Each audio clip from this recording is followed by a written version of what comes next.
Okay, cuba you kongsi sikit sebab sebelum ni Ustaz Fatul ada cerita yang PM ada convert orang and daripada you are the one.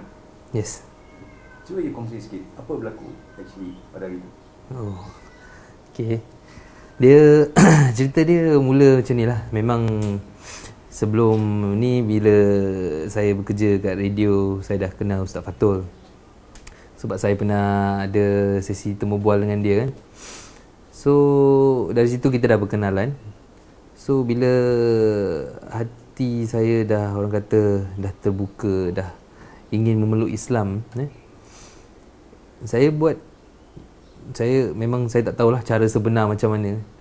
So saya pergi ke masjid, pergi call sana call sini. Tapi yalah, memang ada cabaran-cabaran dia lah. Saya rasa Ustaz Fatul pun ada cerita lah kan.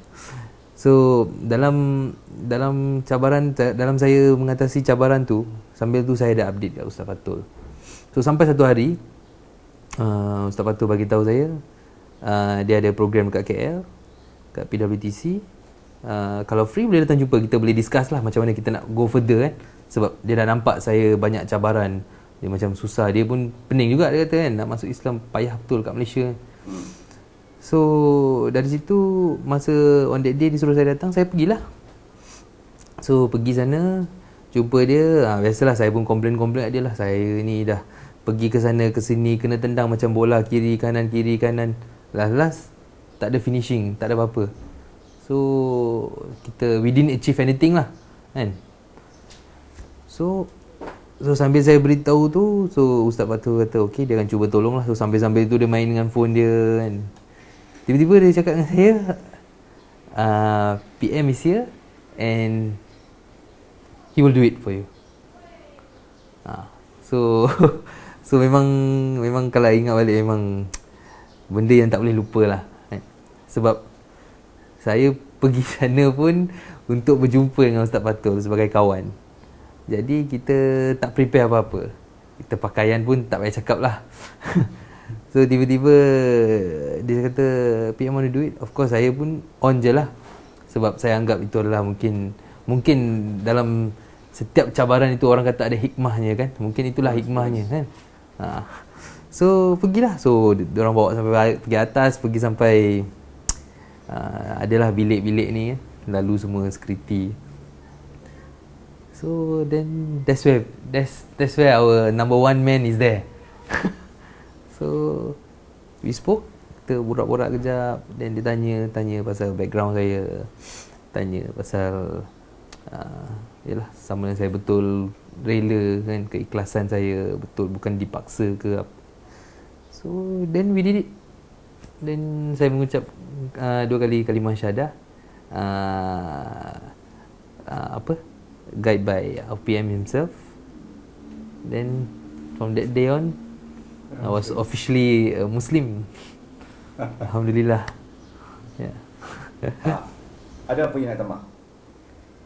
Okay, saya sejak kira setahun yang lalu lah, sejak saya diislamkan oleh PM, mungkin masa tu pun saya dalam keadaan nervous kan. Kita tak sangka tiba-tiba kita jumpa Perdana Menteri kan.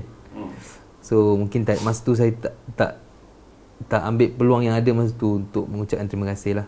So since saya ada peluang ni, saya nak ucapkan terima kasih lah. Terima kasih, ribuan terima kasih sangat-sangat pada Yang Amat Berhormat Perdana Menteri. Tak dilupakan Datin Sri Rosmah yang ada pada masa itu juga. Ya, juga mereka-mereka yang terlibat, Ustaz Fatul Bari, Datuk Kir Barum, Datuk Aziz, Wan Khairuddin, mereka semua saya ingin mengucapkan ribuan terima kasih kerana membawa saya ke, saya kira ni satu alam atau satu dunia baru, iaitu dunia Islam, yang pada hari ini memberi saya banyak ketenangan dan juga cara hidup yang memang saya cari selama inilah. Terima kasih banyak-banyak. Hanya Allah yang dapat balas jasa tuan-tuan semua. Terima kasih. And kepada saudara Islam lain? Okey. Pada saudara Islam yang lain banyak teguran jugalah. Kan, tapi okey, saya walaupun saya baru lebih kurang setahun 1 bulan memeluk Islam, banyak lagi saya masih belajar.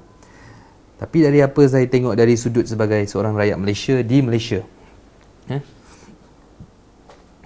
kita sebagai orang Muslim, tak mengira bangsa lah, kita orang Muslim, Islam, kita boleh buat apa yang diajar ataupun diseru oleh Islam dalam kita boleh buat ikut suka hati kita.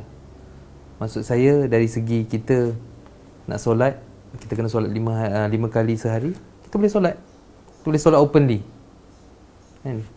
Kalau surau ke masjid penuh, kalau hujan, kalau kita pergi stadium masa bola, dia orang solat dekat tepi padang, kan? Kita boleh solat. Dan puasa, kita boleh puasa bila bulan puasa. Dan kita nak bayar zakat, kita nak buat praktis apa-apa yang diajar atau diseru oleh Islam adalah mudah. Kita boleh buat secara terbuka, tanpa perlu risau atau takut untuk mempraktikkan apa yang diajar oleh agama kita. Jadi hargailah ni sementara ataupun selagi dia masih ada di tangan kita. Sebab kalau esok dah tak ada, menangis tak guna, menyesal tak guna, buat apa pun tak guna dah masa tu. So sekarang ni kita di dalam kita diberi peluang tu oleh Allah, kita gunakanlah sebaik mungkin.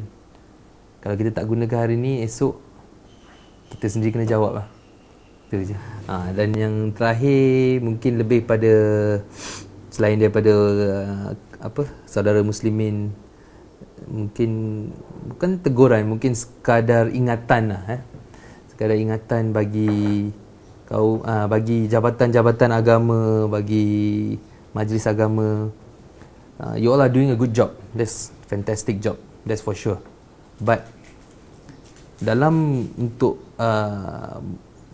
orang-orang atau untuk saudara baru atau mualaf, saya rasa mungkin perlu diwujudkan lebih banyak ataupun cara yang lebih efektif untuk membantu saudara baru ini untuk memeluk Islam, mempelajari Islam, memahami Islam itu sendiri.